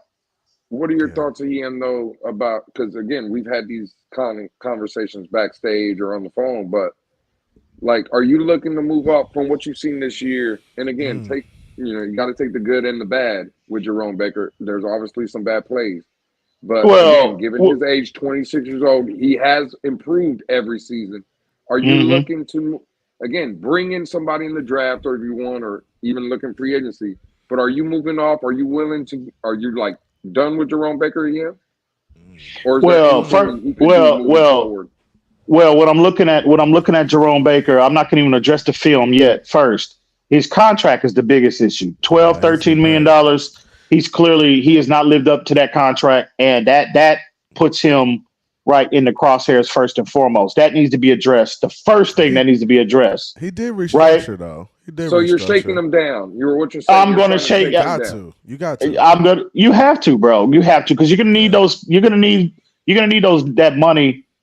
For again, other players or whatnot. But he just has not lived up to that contract, right? He's paid like $7 million of that back, man. At least. Yeah, 100%. 100%. No. If he had 12, bro, I'm gonna need 9 or 10 back. If he had 12. I mean, bro, pockets right now. Hey, man. So listen, if he is willing, I would entertain bringing him back because, again, we drafted him, homegrown guy, developmental guy. He's got a lot of traits that you like, that Vic Fangio likes, right? 26 years old, still, right? He might be just entering his physical prime. So he's been on an upward trajectory. So, but for $12 million, no, I'm not paying for development. I'm paying for an established, starter quality guy at that position. I think Baker, he's just had met expectations based off his contract, and I'm starting there first. This is my thing. I'm not paying $12 million to a guy who is a chase down guy. Like, absolutely not. I'm gonna pay $12 million to a guy who can get downhill. That's Bobby Wagner. That's David. That's David. Get off a block, exactly, and make a play in the backfield. Like, when have we seen Fred Warner Baker? Right? When have we seen Jerome Baker make a play in the backfield on a run play? Like, it just rarely happens. Few and far between. It just don't happen, man. So, I think Jerome Baker will get shook down, or he'll be somewhere else. I think he's gonna have to take it. And really, either way, I'm good with either way. Yeah. I'm good with either way. I'm not gonna lose any sleep if Jerome Baker is playing in New England. Damn, Shake coming in hot tonight. Damn. Shake coming in hot. Trey Wilkins, huh? Damn, Trey. Well, I think it's a little late in the game for that. They should have traded him. They should have moved off of him. If you're gonna let him walk, right? You at least you want to get. But here's the thing, though. Do you think they were giving? Do you think people were offering up money? I mean, good compensation for Wilkins. Like, let's be completely honest with ourselves. At least a second. It has to be. What do you think that compensation is? I think they could have got exactly for Seattle gave up to get Leonard Wilkins. The Dolphins could have got that for Christian Wilkins. What did they give up? What, a second round? It was a second and a second and a fifth, I think. Oh, okay. Easy work. So you think a second and a fifth would have got it done? Would you have taken that though this year? Absolutely. I would have. And lose Christian Wilkins on the year, you would have took it. I would have took that. Okay. Yeah, I would have took that. Especially after you lock Siler up. I told you, man, the writing is on the fucking wall, bro. Ian, after you sign him, listen. Once that ink dried on that contract with Zach Siler, I would have shifted gears and really started to really amp up those conversations with Seattle or a team. Because the Seattle, they needed interior help. So Christian Wilkins would have been ideal. I said going into the draft, I said he would be ideal for Seattle. And I think conversations were had. I think that, and again, I'm not reporting that or not saying I heard that. I just feel like conversations that they took place, but the Dolphins, again, they were trying to, you can't blame them. They just weren't going to settle for anything for anything less than getting blown away. You know what I mean? CB, real quick. I'm not trying to put a damper on the show, right? But I seen the last person you had up there on the comment. There's a lot of there's these fake legends, right? So-called legends walking around the community. Hey, what you saying though? Finsanity is definitely a legend. I just want to point that out. I don't know about these so-called legends, but I would definitely a legend. I would definitely approve that message. Let me just tell y'all a little story. So I started watching TD back early, like when I was teaching and coaching. So I was watching TD. What? I was watching TD a long time ago. Like you was doing what? What were you doing? I was teaching and coaching at the time. Stop. Leave that out. Stop. So I was teaching and coaching what? What? Yeah. What? Come on, man. Typewriter maintenance. Typewriter maintenance. Typewriter maintenance. Cap blockers is at an all-time high tonight. But I was watching TD, and Finsanity would be on there doing her thing, and I've always respected Finsanity. Been watching for a long time in the community. You need to reach out to her and get her on the show. If you're trying to spike your numbers, if you want your numbers to go up, please, you definitely need to reach out to Finsanity, right? Finsanity's a homie too. She got rid of her Instagram, but she is the GOAT. She is one of the GOATs, man. So, oh damn, you've been stalking on the gram too? Yeah, shit. Damn. She got off the gram. Though, oh, okay. Yeah, get in my Finsanity, jump in my DMs, man. You already know what time it is. Shout out I don't know that. Hey, I see Miss Fins in here too. Shout out to Miss Fins, man. Miss Fins got a dope YouTube channel too. Y'all go follow Miss Fins, subscribe to her channel. She has great content too. So I agree. I definitely approve that message as well. Yeah, salute. Shout out. Shout out. I told you shout out to Miss Fins. Showing up. Absolutely. I told you they were showing up. What you say, Doc? What you say, Doc? Doc the man around here, man. Doc a fool. He a fool with it. Fool. But anything else y'all want to touch on, man, before we close it out? I mean, I think we touched on the Hard Knocks. We touched a little bit on the Jets. I'm just excited about where this team is, and I mean, we got 4 winnable games coming up. It's going to be a good stretch to just win some games, build some confidence. We got to get the offense going, bro. I'm glad, and this will be a perfect segue into that specifically because I was just about to pose the question to you, CB, as well as the panel. In terms of, listen, I think this is these conversations need to be initiated. Listen, considering the last, I would say 2 to 3 weeks, there seems to be a level of stagnation with the offense, right? Mm-hmm. From a scoring perspective, because they're still moving the ball relatively well. But we all know the end all be all is to get the ball in the end zone. And Tyreek Hill specifically, okay, we all understand the nature of football, right? As the season goes on, the more film you put up out there, you're giving teams an opportunity to really come up with different ways to scheme you, right? Nobody schemes you the same in week 1 as they do in week 10. Yeah, So with Tyreek being on this whole 2,000-yard campaign, Mike McDaniel seems to be, rolling right along with that campaign. Do you so what are you saying? Hold on. At what point, and we saw once Tyreek went out on Sunday, and again, I'm not taking anything from Tyreek. He's the most dynamic weapon in the league. But you saw Waddle really started to poke his head out and make plays once Tyreek went out. Let's not forget about how dynamic Jalen Waddle could be as well. So my point is, with Tyreek being on this campaign, with Mike McDaniel seemed to be on this campaign, do you think that is somewhat contributed with the offense, the focus of the offense being so Tyreek dependent? Do you think that is contributing to some level, to the level of stagnation that we've seen to the last 3 to 4 weeks? I would really like to know what your thoughts are on that, all of y'all. So go ahead. You want to start, Lou, and then I'll go? No, you can go. You can take it. I mean, honestly, bro, I think when you have running backs out and you're like trying to figure it out and you're trying to rotate guys in, and you got Ahmed in the rotation, you got A-Chain hurt sometimes, you got Mostert running hard, but he can't get too many carries, or you feel like he's going to get injured. I think at that point you have to lean on your receivers, right? And I've always said that this team the offense is going to be best if it's balanced. But when you got guys who are, your running back room is made of glass. I said it, and I'm saying it again. They're just made of glass. They're very sensitive. If you run them too hard, they're going to break. And when in that situation, you got to lean on guys like Tyreek and Waddle, because those are guys who can make plays with the ball in their hands. They're dynamic.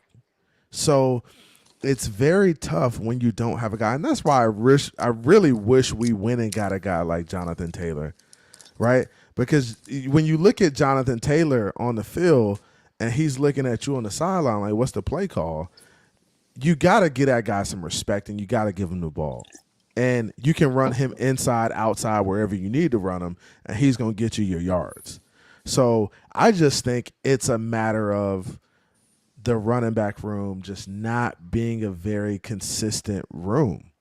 I think I disagree with that. I think that, let's go, Doc. Let's go. Well, I think that particularly when you start off with Waddle, one, the running back room is the reason why he's not getting as many touches, because we are running more than we ran last year. And Tyreek is not going to suffer when you have a better running game.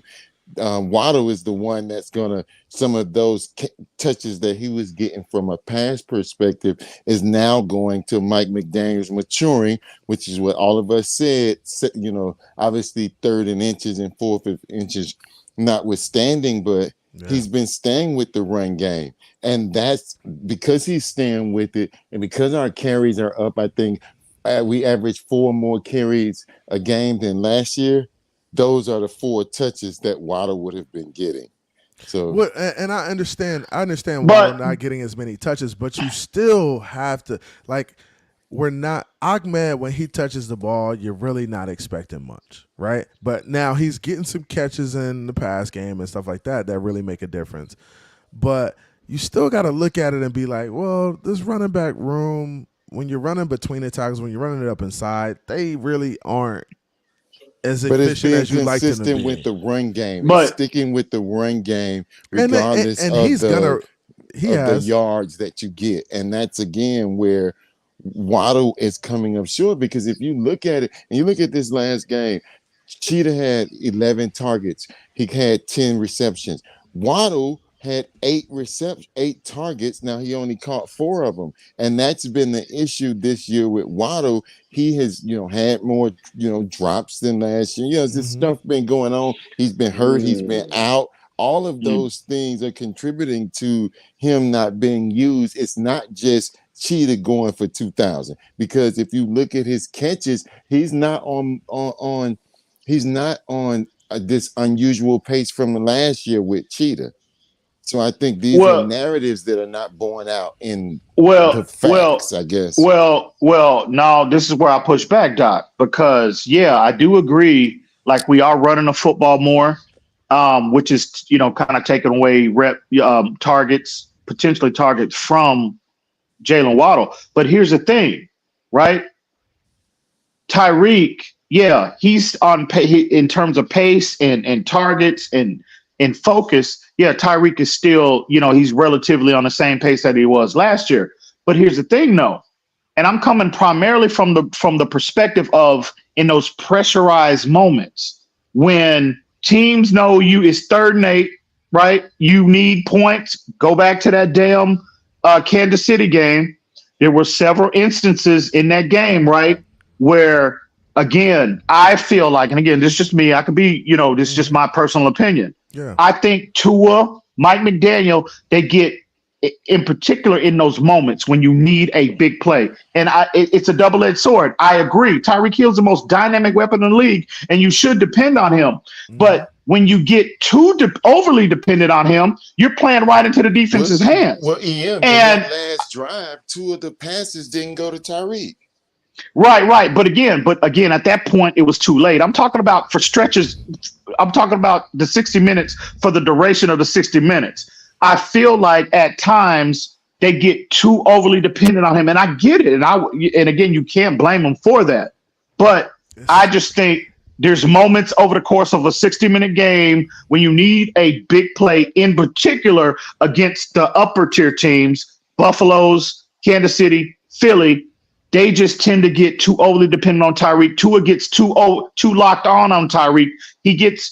It's like, boom, the ball is hiked and he's immediately looking for him. And I get when and again, in particular in those pressurized moments, I think he just gets too dependent on and locked on where Tyreek is, and he's not focused on the entire field as opposed to Reed. In my opinion, look, I think there's a real fine line between going to him too much and not looking at him, right?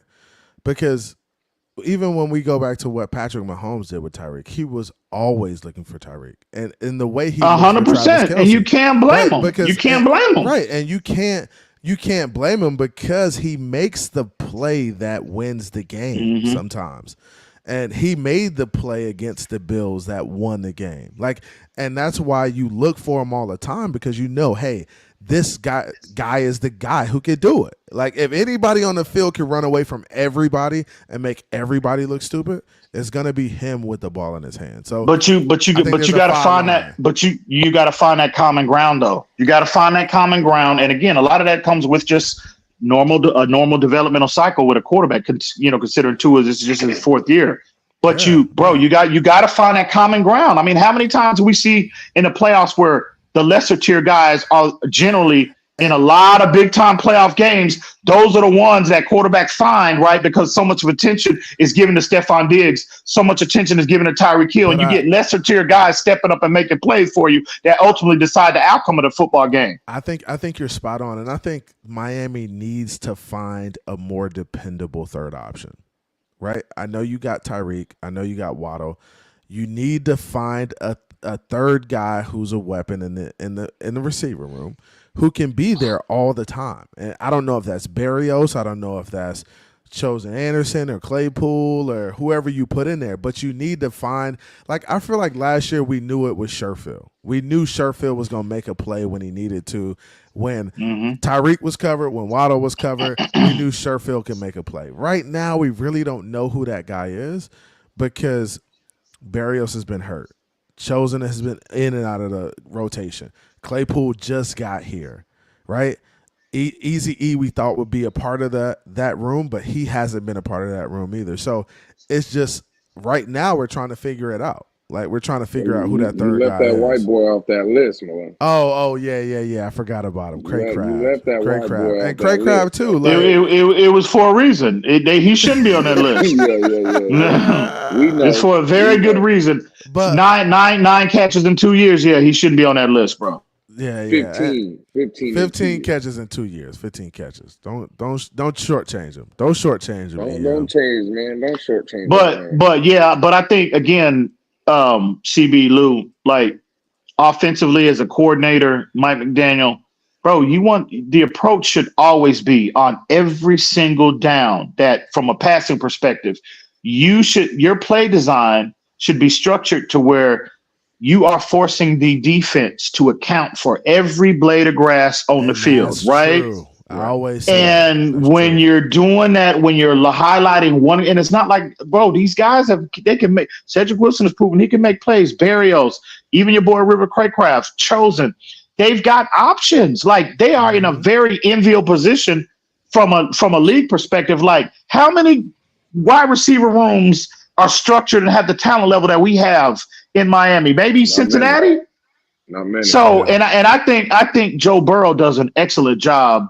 And again, it might be play design, it might be, but I just think at times, well, I can't really even say that because I think Tua's processing, I think, is elite. But I just think at times, man, and in particular when the heat is on the most, right? When you need that play, and we can all agree, more than like 90% of the time, the ball is going to Tyreek. But what happens when the defense takes him away? Yeah. I just don't think Tua, in particular this year against the upper tier teams, he's not getting off that read fast enough, right, to consider another option. We're all within the normal time frame in the schedule of the play, in my opinion. You know what I'm saying? And again, it's early. It's early, and that might be a little premature, but that's just the reality of the situation right now. And I think that ultimately has contributed to that level of stagnation offensively. So, and I agree with you. And my thing about Tua too is that, like, bro, if your first read ain't there, if Tyreek ain't there, like, go underneath to your tight end or whoever is available at that point. And I feel like he doesn't do that enough. He doesn't come off his first read enough and make it to that second or third guy that's open underneath that may not get the home run ball, may not get 20, 30 yards down the field, but he may get 5 or 10.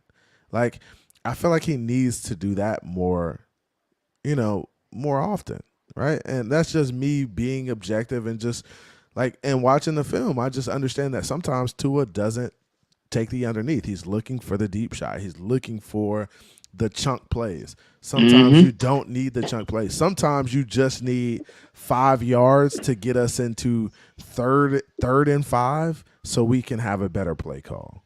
Right? And that was somewhat of an issue at Alabama as well, right? Yeah, Nick Saban even alluded to that in several interviews when he talked about Tua that year. He was coming out in the draft, but Tua's proven he can go through progressions, right? Relatively with relative ease. But he's got to have the protection. He's got to have the protection though, and that's he's got to have the protection, and also listen, man, I don't want to be in a position where I'm criticizing Tyreek Hill and I'm acting like I'm ungrateful for him being on the team. But when you start this campaign of 2,000 yards, bro, you tell everybody, they mama and they dog, right? We are going to get this man the objective. One of the biggest objectives is going to get this man 2,000 yards. Man, that can be, bro, that's a double-edged sword, bro. It does. You know what I'm saying? It could come back to bite you. Sends the wrong message in some ways, right? It could come back to bite you. But I think Mike McDaniel is doing a good job of just trying to keep it balanced and trying to win games as well as, get Tyreek his looks. Because, I mean, you want to get Tyreek his looks because he's dynamic with the football, and you know that it's a touchdown play waiting to happen. So it's a catch-22, bro. It's the gift and the curse. That's just the nature of it, having Tyreek on the field. But see, I just really want to clarify something real quick because you know how that internet is, right? Because see, people, this whole conversation will get spun, twisted, and see the haters, right? They say that there's a difference between you can't go through your progressions and that at times he's not going through his progressions consistently enough. I don't know who that is with that back. So I'm hearing a lot. Is that me? I'm hearing a lot of background noise. Okay. So I want to be clear. My point was not to say that Tua can't do it. I just think at times against the upper tier teams in those pressurized moments, over the course of a 60-minute ball game, I just think with the offense being, it tends to be a little too Tyreek centric, bro. And that's all I'm saying. So let me say this from my perspective, because I have to say I totally disagree with that. Okay. What I Uh-oh. see is Mm. Tyreek being the first option, and whenever scheme we run it. Now, if you're saying that, well, Mike McDaniel should make the first read away from Tyreek sometimes, then I'll give you that. But the first read in this offense, just like with Jerry Rice and just like with Michael Irvin and the great ones, you're going to be the first read. And Tyreek has been the first read. And how many times can you honestly say that Tua has forced the ball to Tyreek? I would say once or twice a game. I'll give you that, but you're Yeah. gonna Which is, force it. But you're gonna force it to your best player once or twice a game. but that's Tyreek the. is what. Let me just finish. Tyreek is Go ahead, go ahead. wide. Tyreek is wide the fuck open. He we Like he is a lot, Doc. so But the listen, you go ahead, so go ahead, go Go ahead, ahead, Lynn, let, go let ahead. I'm Doc just run. saying. No, I'm just saying that if you're telling me that he's forcing the ball to Tyreek, that is not true. In my estimation, I have not seen him forcing the ball. What I've seen him do is go to his first read. His first read is open, so he gives him the ball. Well, nobody said force, Doc. What I said Hmm. was you didn't listen to You what I should say it said. To being what my point. more versatile. Like, When what I said was he gets locked onto him too long at times, right? Which prevents him within the flow, within the scheduled time But frame of the play. He's not going because bro, he'll be locked he on Tyreek and wait and wait and wait. And then by the time he's going to 2 or 3, it's too late. Either pressure is coming or the defense has a time to really catch up to what you've done. And then it man, results in less effective plays, bro. That's I all I'm I saying. I disagree that he's again. I'll say this: he may get locked on to him in those plays that he forces to him. But what we see is Tua drops back, he hits 5 step, he hits 7 step, and he's throwing it to Tyreek, and he's open. There is rare that he just gets locks on to Tyreek and he's No, waiting. it's dang, dang it. In my estimation, again, I'm going to give you that there may be once or twice a game where he may get locked on and he's forcing it where his eyes could have took him somewhere else. But what I really see is Tyreek is the first read. The first read is open. He gives it to him.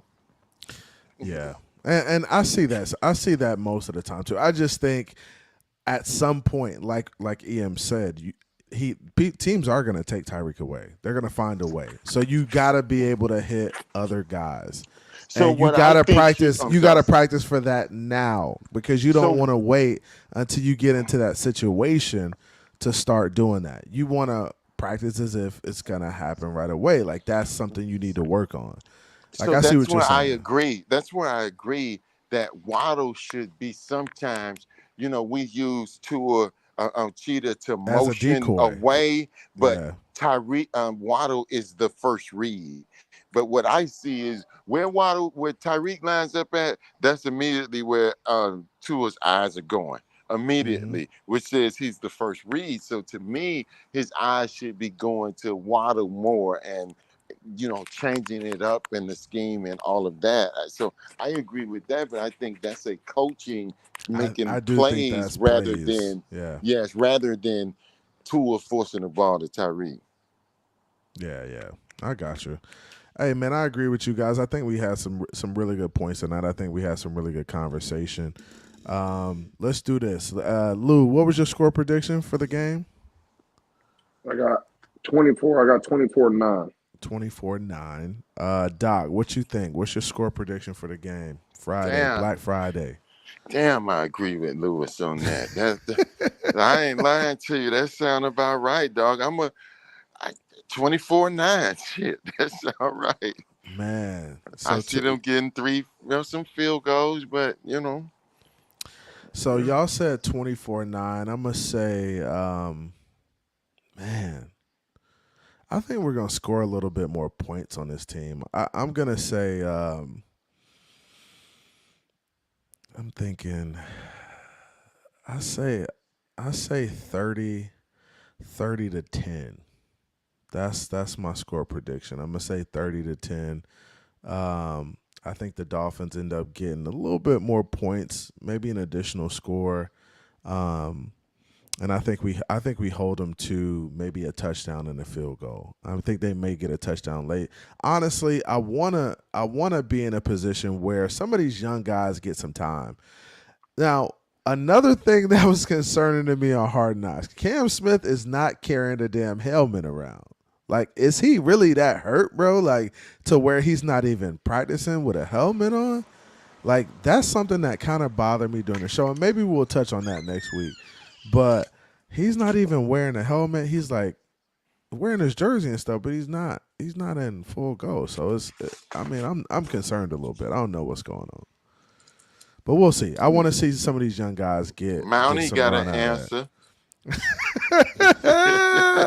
Mountie sauces? That's messed up, dog. I ain't gonna lie to you. That's messed up, dog. Mountie, hey, we got to get Mountie on the crazy. show, man. We'll get Mountie on the show next week to tell us his version of what happened. But, man, there's some chaos in Dolphins land. Maybe we hear something about that Hard Knocks, man. Maybe that's one of the storylines. But the rookies got to get some play on. They got to get some play on Hard Knocks too. So we'll see how that storyline plays out. Hey, Ian, hey, let me ask this question, Lou. What you cooking up tomorrow, man? Tell us the menu. Oh yeah, let's do the menu. What you got going, Lou?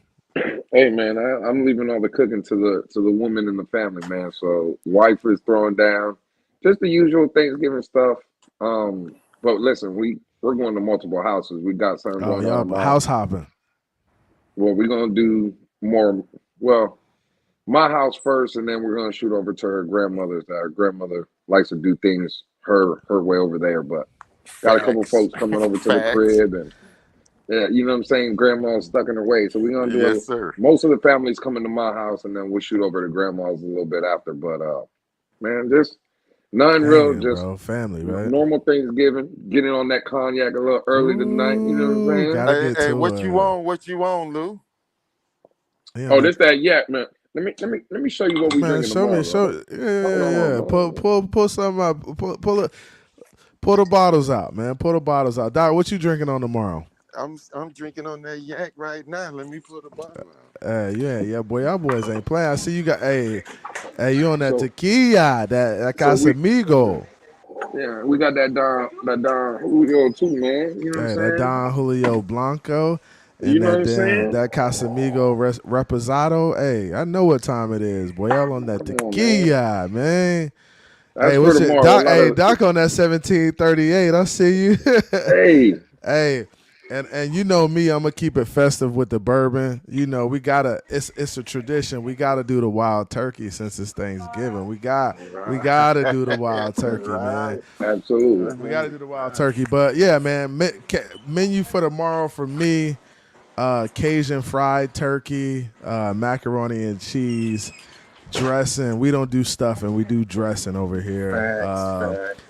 Potato salad, cranberry relish, steak, deviled eggs, sweet potato casserole, roast ham, everything. We do a little bit of everything. I ain't hear no greens, man. What's up with the greens? Come on, the collard greens on deck. Mom Dukes is the collard greens queen, so we definitely got to do those, and then we got to have that cornbread. You got to have a cornbread and collard greens. That's just the staple. That's the staple. Yes. But man, hey, shout out to everybody who came through, man. I appreciate everybody rocking with us tonight, the night before Thanksgiving.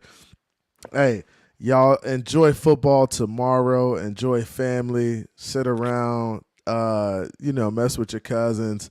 Cuss at your drunk uncle. Cuss at your drunk uncle who cutting up.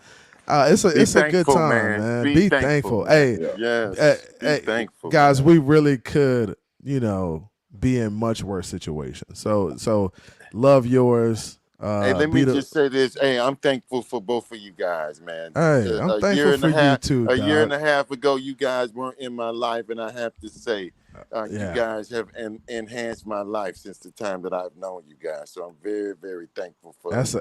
We've made you a lot smarter, Doc. That's for sure. We have. We got you right, Doc. Hey, we got you right. Can you ever just tell somebody thank you, man? Can you just ever, man? Hey, man, I appreciate you guys too, man. I'm thankful for the Miami Dolphins community, and honestly.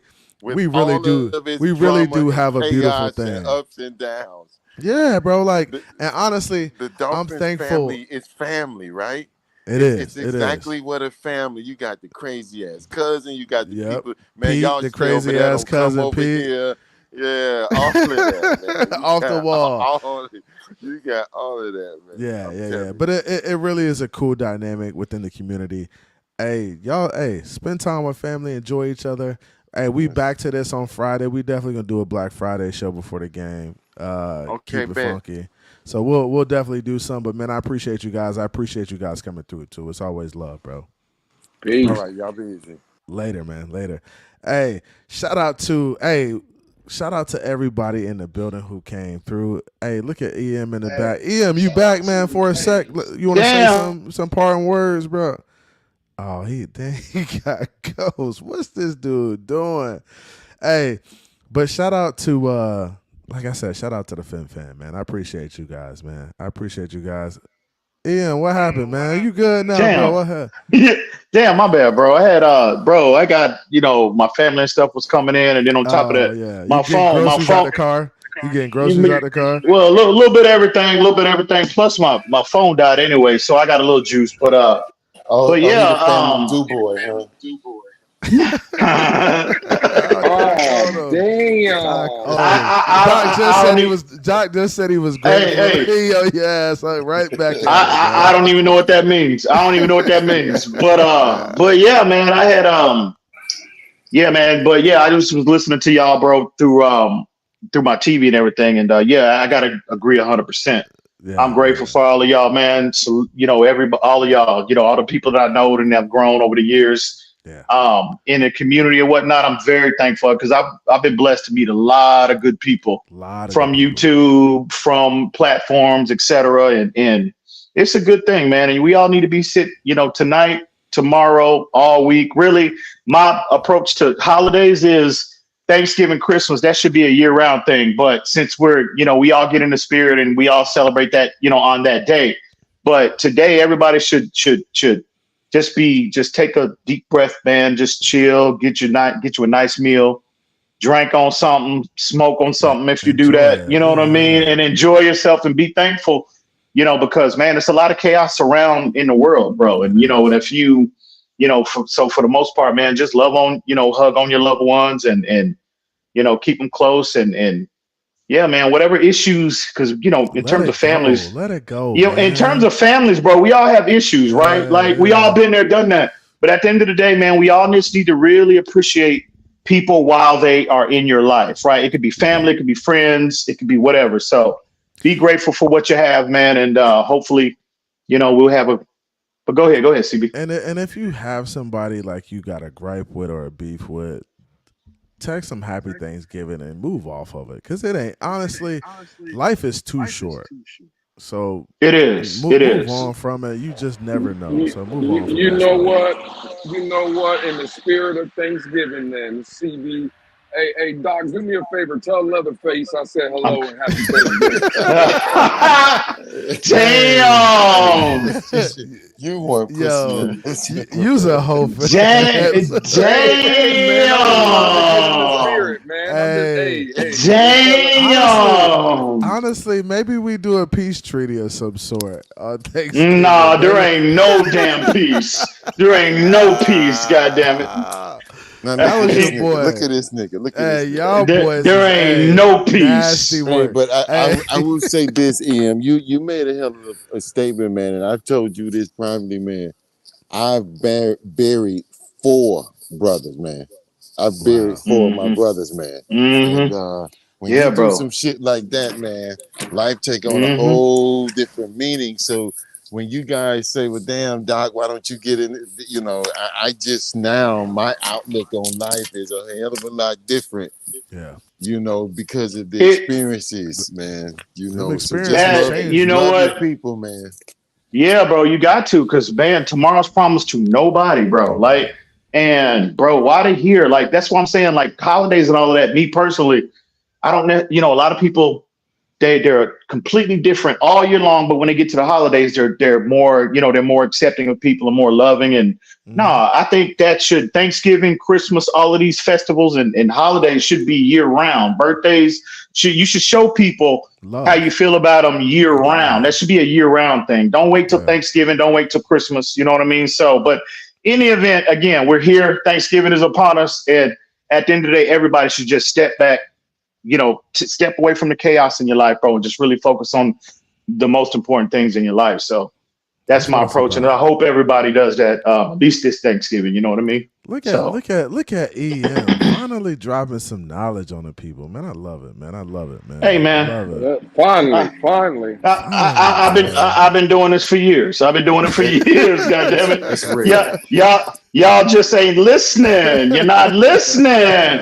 What do I always say? If you close your mouth, and my mom used to always tell us, close your mouth and listen, you will learn something. So y'all need to take that advice. God damn it.